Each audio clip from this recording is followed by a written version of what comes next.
जन्माष्टमी, क्या आप भी लड्डू गोपाल की सेवा लेना चाहते हैं? क्या आप भी लड्डू गोपाल को घर लाना चाहते हैं? तो ये वीडियो है आप लोगों के लिए, वीडियो को जरूर देखिएगा।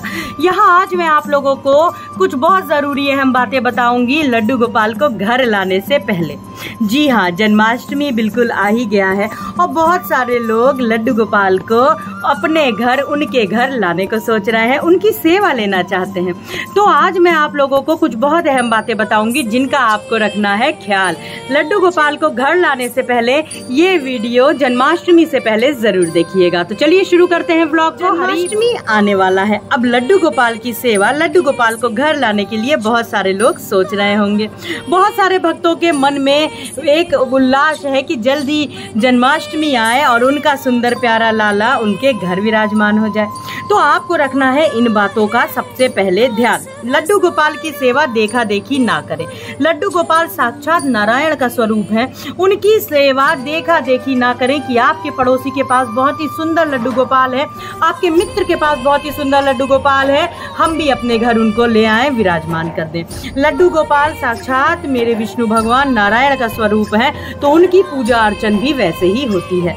दूसरा पॉइंट जो आता है, लड्डू गोपाल को सुबह जल्दी जगाएं और रात में रोज सुलाएं।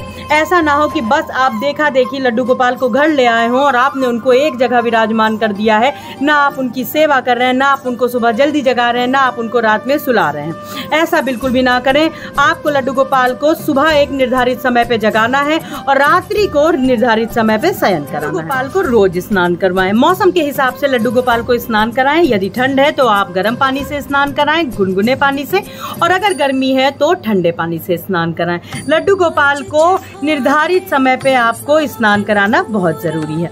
मौसम के हिसाब से आपको लड्डू गोपाल को स्नान करवाना है। फिर दूसरा पॉइंट आता है, मौसम के हिसाब से आपको लड्डू गोपाल को वस्त्र भी पहनाने हैं। सर्दियों में आपको इनको ऊनी कपड़े पहनाने हैं और गर्मियों में आपको इनको कॉटन की हल्की पोशाकें पहनानी होती हैं।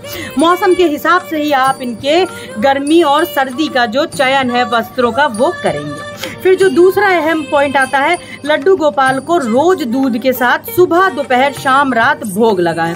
वो छोटे बच्चे हैं, उनकी सेवा छोटे बच्चे की तरह करें। आपको लड्डू गोपाल को केवल दूसरा की देखा देखी नहीं घर में ले आना है और उनको एक जगह आप विराजमान नहीं कर देना है। लड्डू गोपाल को मंदिर में विराजमान करें, स्वच्छता का ध्यान रखें और उनको सुबह शाम दोपहर रात्रि में भोग जरूर लगाएं। दूसरा अहम बात आ जाती है कि लड्डू गोपाल को रोज भोग क्या लगाएं। लड्डू गोपाल को रोज निर्धारित समय पे सुबह दोपहर शाम रात्र भोग लगता है। सुबह आपको जो बाल भोग लगाना है उसमें दूध जरूर लें।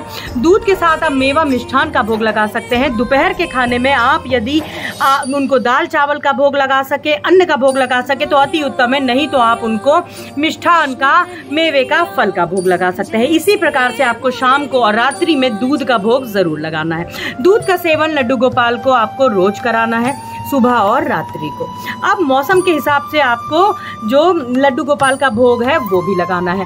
गर्मियों में आपको जहाँ मौसम का फल जो तरबूज हो गए, खरबूज हो गए, उनके भोग लगाने हैं। वहीं सर्दियों में आपको जो लाला को गर्मी पहुंचाए आपको वो फलों का भोग लगाना है। अहम पॉइंट आ जाता है वो है कि लड्डू गोपाल का रोज आपको हल्का श्रृंगार करना है और रात्रि में वो श्रृंगार आपको उतार देना है लड्डू गोपाल से प्रार्थना और आज्ञा लेकर के कि वो सुबह आपका अगले दिन और सुंदर श्रृंगार कर देंगे।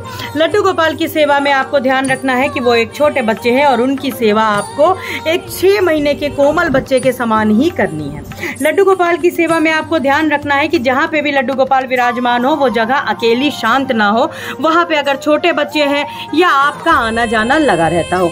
आशा करती हूँ इस जन्माष्टमी आप भी लड्डू गोपाल को उनके घर में विराजमान करेंगे। मेरे इन बातों का जरूर रखिएगा ख्याल। आज के लिए बस इतना ही, मिलते हैं अपने दूसरे ब्लॉग में बहुत जल्दी। हरी बोल।